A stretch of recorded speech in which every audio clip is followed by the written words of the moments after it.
Hello বন্ধুরা, কেমন আছো সবাই? চলে এসেছি আজকের আরেকটি নতুন আপডেট নিয়ে। বন্ধুরা, কিছুদিন আগে আমরা বাড়িতে বসে আধারের আপডেটগুলি করতে পারতাম, কিন্তু এখন অ্যাড্রেস আপডেট ছাড়া আর কিছু করতে পারছি না। আর এর কারণে আমাদেরকে দীর্ঘ লাইনে দাঁড়িয়ে বিভিন্ন আপডেটগুলি করতে হয়। তার মধ্যে name, gender, date of birth, mobile, email ID, address এবং কি বায়োমেট্রিক। তো এই সমস্ত আপডেটগুলি করার জন্য কিন্তু আমাদেরকে ব্যাংকে গিয়ে যে লাইন দিতে হয়, তার হাত থেকে বাঁচার জন্য কিন্তু এখন অনলাইনে যে স্লট বুকিং করা হয়, সেই স্লট বুকিং করে কিন্তু খুব সহজেই সেই লাইনের হাত থেকে বাঁচা যেতে পারে। এবং আপডেট যখন করবে, যে স্লট বুকিং করবে, সেক্ষেত্রে কিন্তু একটি নির্দিষ্ট টাইম এবং সময় তোমাদেরকে দিয়ে দিবে। সেই সময়ের মধ্যে গিয়ে কিন্তু সেই আপডেটটি করতে পারো, অর্থাৎ যে আপডেটটি তোমরা করবে সে আপডেটটি খুব সহজেই করে নিতে পারো। তো আজকের এই ভিডিওতে আমি দেখাবো যে সঠিক পদ্ধতিতে কিভাবে তোমরা অনলাইনে বাড়িতে বসে হাতের ফোন অথবা ডেস্কটপ বা ল্যাপটপের মাধ্যমে তোমরা তোমাদের স্লটটি বুক করবে, তার স্টেপ বাই স্টেপ প্রসেস। তো বন্ধুরা, স্লট বুকিং করার জন্য তোমরা প্রথমে গুগলে আসবে। গুগলে এসে লিখবে হলো মাই আধার। মাই আধার যখনই লিখবে, প্রথমে যে লিঙ্কটি আসবে সেই লিঙ্কে তোমরা ক্লিক করবে। পেজটি যখন সম্পূর্ণরূপে খুলে যাবে, উপরে দেখতে পারবে লেখা আছে মাই আধার। মাই আধারে যখন তোমরা ক্লিক করবে বা উপরে ধরবে, তখন দেখতে পারবে এখানে অনেকগুলি অপশন খুলে আসবে। তার মধ্যে দেখতে পারবে এখানে লেখা আছে গেট আধার, তার নিচে আছে বুক অ্যান অ্যাপয়েন্টমেন্ট। তো এই যে অপশনটি আছে এখানে ক্লিক করবে। এখানে ক্লিক করা মাত্রই তোমাদের সামনে এরকম একটি পেজ খুলে আসবে। পেজটিকে একটু উপরে উঠালে দেখতে পাবে লেখা আছে book an appointment at registrar run Aadhaar Seva Kendra. তার নিচে আছে প্রসিড টু বুক অ্যাপয়েন্টমেন্ট। তো এই লিঙ্কে তোমরা ক্লিক করবে। এই লিঙ্কে ক্লিক করা মাত্রই তোমাদের সামনে লগ ইন পেজ খুলে যাবে। এখানে আছে ইন্ডিয়ান রেসিডেন্ট, আর এটি আছে নন রেসিডেন্ট ইন্ডিয়ান। তো যেহেতু আমরা ভারতীয়, তো সেই ক্ষেত্রে আমরা ইন্ডিয়ান রেসিডেন্ট যেখানে অপশনটি আছে এখানে সেম ডিফল্ট হিসেবে এটি থাকবে। তারপরে আছে log in by mobile number, আর এটি আছে ইমেল আইডি। তো মোবাইল নাম্বার, তোমরা ভাবতে পারো যে এখানে আধারের সাথে মোবাইল নম্বর লিঙ্ক থাকতে লাগবে, তো এটি মোটেও না। তোমরা যে মোবাইল নাম্বারটি ব্যবহার করছো সেই নাম্বারটি এখানে তোমরা দেবে। দেওয়ার পর এই যে ক্যাপচা, এই ক্যাপচাটি এখানে ফিল করে এখান থেকে করবে হলো সেন্ড ওটিপি। আবারও বলছি বন্ধুরা, তোমরা যে নাম্বারটি ব্যবহার করছো সেই নাম্বারটি এখানে দেবে।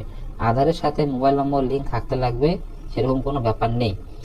তো যে নাম্বারটি তোমরা ব্যবহার করছো সেই নাম্বারটি এখানে লিখবে, ক্যাপচাটি এখানে লিখে তোমরা করবে হলো সেন্ড ওটিপি। সেন্ড ওটিপি করার মাত্রই তোমরা যে নাম্বারটি এখানে লিখলে সেই নাম্বারে কিন্তু একটি ওটিপি যাবে।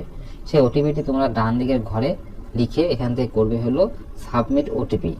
তোমরা দেখলে আমি কিন্তু ওটিপিটি এখানে লিখে নিয়েছি। লেখার পর এখান থেকে করবো এখন সাবমিট ওটিপি। সাবমিট করার পর তোমাদের কাছে কিন্তু এখানে এরকম একটি পেজ খুলে আসবে, যেখানে দেখতে পারবে লেখা আছে নিউ এনরোলমেন্ট, অর্থাৎ যাদের আধার কার্ড এখনো অবধি হয়নি, অর্থাৎ 0 থেকে 5 বছর বাচ্চাদের যদি আধার কার্ড তোমরা করো, সেক্ষেত্রে তোমরা এখানে নিউ এনরোলমেন্টে ক্লিক করবে। আর আমার ক্ষেত্রে যেহেতু আমি আধার কার্ডটি আপডেট করব, সেই ক্ষেত্রে পাশে আছে আপডেট আধার। তো বন্ধুরা, এটি কিন্তু খুবই গুরুত্বপূর্ণ জায়গা যে তোমরা কি করবে। যদি নতুন করো সেক্ষেত্রে নিউ এনরোলমেন্টে ক্লিক করবে, আর যদি আপডেট করো তো এখানে আপডেট আধার এই অপশনটিতে ক্লিক করবে। তো আমি এখানে আপডেট আধার যেহেতু করব, তো আমি এখানে ক্লিক করে নিচ্ছি আপডেট আধারে। এখানে ক্লিক করার পর তোমাদের সামনে এরকম একটি পেজ খুলে আসবে, যেখানে দেখো লেখা আছে সিলেক্ট দ্য ভেরিফিকেশন টাইপ। এখানে আছে ডকুমেন্ট বেস আপডেট, আর একটা আছে গার্জিয়ান অথবা রিলেশনশিপ প্রুফ বেসড আপডেট। তো আমার ক্ষেত্রে যেহেতু আমার নিজস্ব আধার কার্ড বা নিজের ডকুমেন্ট আছে, তো সেই ক্ষেত্রে আমি ডকুমেন্ট বেস আপডেট করব। তারপর আছে এখানে নাম, অর্থাৎ যে আবেদন করছে, অর্থাৎ যে আধার কার্ড আপডেট করবে তার নাম এখানে লিখবে। তার আধার নাম্বার, এই যে ঘরটি এখানে আধার নাম্বার, আর এখানে হবে নাম, অর্থাৎ যে আপডেট করবে তার নাম, আর এখানে হচ্ছে আধার নাম্বার লিখতে হবে। লেখার পরে তোমরা কি আপডেট করবে, এখানে বলেছে what do you want to update, অর্থাৎ কি আপডেট করতে চাইছো।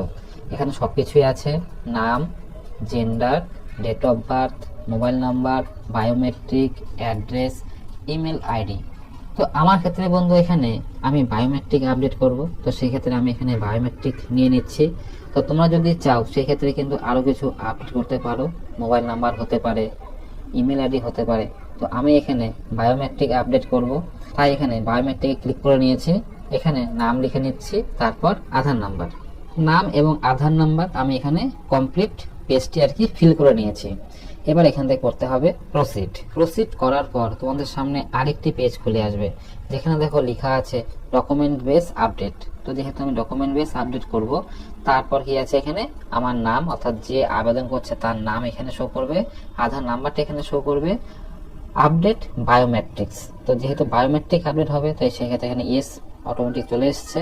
এখান থেকে করতে হবে সেভ অ্যান্ড প্রসিড। পরের পেজটিতে বন্ধুরা এখানে ইন্ডিয়ান রেসিডেন্ট বায়োমেট্রিক ইয়েস, তারপরে আছে দেখো এখানে একটা টিক বক্স দেওয়ার মতন জায়গা, এখানে টিক বক্সে ক্লিক করে এখান থেকে করতে হবে সাবমিট করা মাত্রই কিন্তু এখানে your application has been created, অর্থাৎ আমাদের যে অ্যাপ্লিকেশন সেটা কিন্তু ক্রিয়েট হয়ে গেছে। আর তার জন্য দেখো এখানে অ্যাপয়েন্টমেন্ট যে আইডি, সে আইডিও কিন্তু জেনারেট হয়ে গেছে। সিকিউরিটির কারণে আমি এখানে অ্যাপয়েন্টমেন্ট আইডি দেখাতে পারছি না, তো তৈরি হয়ে গেছে। এবার তোমরা চাইলে এখান থেকে ডাউনলোড এই রিসিপ্ট কপিটি তোমাদের কাছে রাখতে পারো। তো এইবার আসবে হলো পরের প্রসেস বলতে বন্ধুরা, এখন আমরা এখান থেকে আমাদের যে সময়, সেই সময়টি চুজ করব, অর্থাৎ বুক করব আমাদের অ্যাপয়েন্টমেন্টে। তার জন্য কি করতে হবে, এই দেখো লেখা আছে বুক অ্যাপয়েন্টমেন্ট, এইখানে ক্লিক করতে হবে।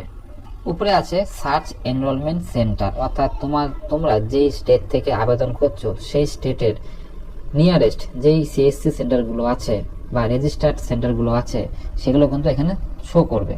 তো তোমরা চাইলে এখান থেকে সেন্টারে যদি নাম জেনে থাকো যে যেই সেন্টারে তোমরা আপডেট করবে, তো সেই সেন্টারের নাম দিয়েও এখানে সার্চ করতে পারো, অথবা এখানে পিনকোড, তোমাদের ডিস্ট্রিক্টের যে পিনকোড, সেই পিনকোডটি লিখে গেট ডিটেলস করলে সেই পিনকোডের আন্ডারে কতগুলো সেন্টার আছে সবগুলো নাম কিন্তু এখানে শো করবে। ঠিক আছে, তো আমি এখান থেকে আমাদের যে ডিস্ট্রিক্ট জলপাইগুড়ি, তো জলপাইগুড়ির ডিস্ট্রিক্টের পিনকোড দিয়ে সার্চ করে দেখছি এখানে কটা আছে।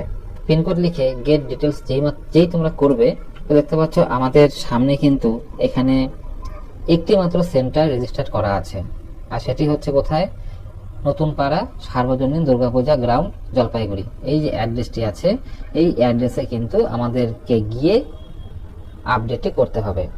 আর এখানে দেখো লেখা আছে স্লট অ্যাভেলেবেল হচ্ছে 1163টি স্লট এখনো অবধি অ্যাভেলেবেল আছে। তো এখন আমরা কি করব, এখানে অ্যাপয়েন্টমেন্ট বুক করার জন্য পাশে দেখো বুক অ্যাপয়েন্টমেন্ট, এই অপশনে ক্লিক করতে হবে। তো এটা হলো জানুয়ারির আজকে হলো 30 তারিখ। তো 30 তারিখে আমি তোমাদেরকে দেখাচ্ছি। তো এখানে একটা জিনিস বন্ধুরা, সবার প্রথমে যে জিনিসটি খেয়াল রাখবে যে সবুজ মানে হচ্ছে স্লট অ্যাভেলেবেল, আর রেড মানে হচ্ছে সেই তারিখে কোনো স্লট নেই। তো এখানে দেখতে পাচ্ছ জানুয়ারির 30 এবং 31 এই দুই দিনে কোনো স্লট অ্যাভেলেবেল নেই। তো কি করতে হবে, আমাদেরকে এখন এখান থেকে পরের মাসে যেতে হবে। যখন আমি এখান থেকে পরের মাস ফেব্রুয়ারি মাসটি নিয়ে নিলাম, দেখতে পাচ্ছ ফেব্রুয়ারি মাসের 1 তারিখে কিছু নেই, 2 তারিখ থেকে শুরু করে 10 তারিখ অবধি অ্যাভেলেবেল আছে, তারপরে 12 তারিখও অ্যাভেলেবেল আছে। তো আমি এখান থেকে 2 তারিখ বা 3 তারিখ ডেটটি চুজ করে নিচ্ছি। চুজ করে নেওয়ার পর ডান দিকে দেখতে পাচ্ছ অনেকগুলি সময় এখানে আছে, অর্থাৎ সকাল 10টা থেকে আধার আপডেট শুরু হবে এবং যেটি চলবে হলো বিকেল 5টা অবধি। তো উপরে যে জায়গাগুলো আছে দেখতে পাচ্ছ, এগুলোতে কিন্তু কোনো টিক বক্সে টিক করার মতন জায়গা দিচ্ছে না, অর্থাৎ এইগুলি কিন্তু স্লট বুকিং হয়ে আছে। আর যেগুলো সবুজ রঙের হয়ে আছে, এগুলোতে ক্লিক করে তোমরা তোমাদের যে টাইম, সেই টাইমটি নিতে পারো। তো আমি এখান থেকে দুপুর 2টোর সময় যে টাইমটি, সেই টাইমটি নিয়ে নিচ্ছি।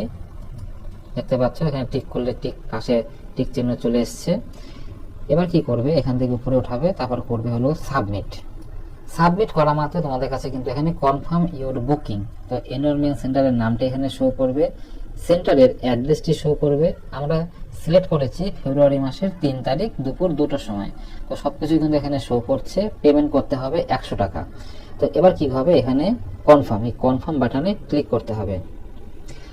একটা জিনিস বলে রাখি বন্ধুরা, যে এই 100 টাকা যে এখানে শো করছে, তো দেখো এখানে লেখা আছে পে অ্যাট সেন্টার, অর্থাৎ আমাদের কিন্তু এই অ্যামাউন্টটি যেখানে আপডেট করব, অর্থাৎ এই যে অ্যাড্রেসটি আছে বা এই সেন্টারটি আছে, এই সেন্টারে যখন গিয়ে আমরা আমাদের কাজটি করব, তখন অ্যামাউন্টটি পেড করতে লাগবে। এটি কিন্তু অনলাইনে পেড করতে লাগছে না। তো তোমাদের ক্ষেত্রে হতে পারে যে তোমরা যে ডিস্ট্রিক্ট থেকে আবেদন করছো, সেই ডিস্ট্রিক্টে অনলাইনের মাধ্যমে পেমেন্ট করার সিস্টেম থাকতে পারে, তবে আমাদের জলপাইগুড়িতে এই সিস্টেমটি নেই। তো আমরা যখন আপডেট করব, এই আপডেট করার সময় সেন্টারে সেই টাকাটি বাই হ্যান্ড দিতে হবে। তো এখন যেহেতু স্লট বুক করব, তার জন্য এখানে করে নিচ্ছি কনফার্ম। তো বন্ধুরা কনফার্ম করা মাত্রই কিন্তু আমাদের এখান থেকে আধার আপডেট ফর্ম অর্থাৎ অ্যাকনলেজমেন্ট স্লিপ কিন্তু জেনারেট হয়ে গেছে। তো এখানে আধার নাম্বার আছে, আমার আপডেট করব যেহেতু আধার আজকে 30 তারিখ এখানে ডেট শো করছে, নাম এখানে শো করছে এবং নিচে কিন্তু সমস্ত তথ্যটি শো করছে, অর্থাৎ যেখানে গিয়ে আমরা আপডেট করব তার অর্থাৎ সেই সেন্টারের সমস্ত তথ্য এখানে চলে এসছে, অর্থাৎ সেই সেন্টারের নাম থেকে শুরু করে নাম, অ্যাড্রেস সবকিছু শো করছে। তো এই কপিটি কিন্তু তোমরা ডাউনলোড করে কাস্টমারের হাতে দিয়ে দেবে, আর এই কপিটি কিন্তু এখন আপডেট করবে সেই সেন্টারে নিয়ে যেতে হবে। তো বন্ধুরা দেখলে আধার আপডেটের জন্য যে অনলাইন প্রসেসের মাধ্যমে স্লট বুক করতে হয় তার স্টেপ বাই স্টেপ প্রসেস। তো বন্ধুরা ভিডিওটি কেমন লাগলো আমার ভিডিও ডেসক্রিপশনে লিখে জানিও। তো দেখা হচ্ছে পরে আরেকটি নতুন ভিডিওর সাথে, ততক্ষণের জন্য বাই। সাবস্ক্রাইব করে সাথেই থাকুন। ধন্যবাদ।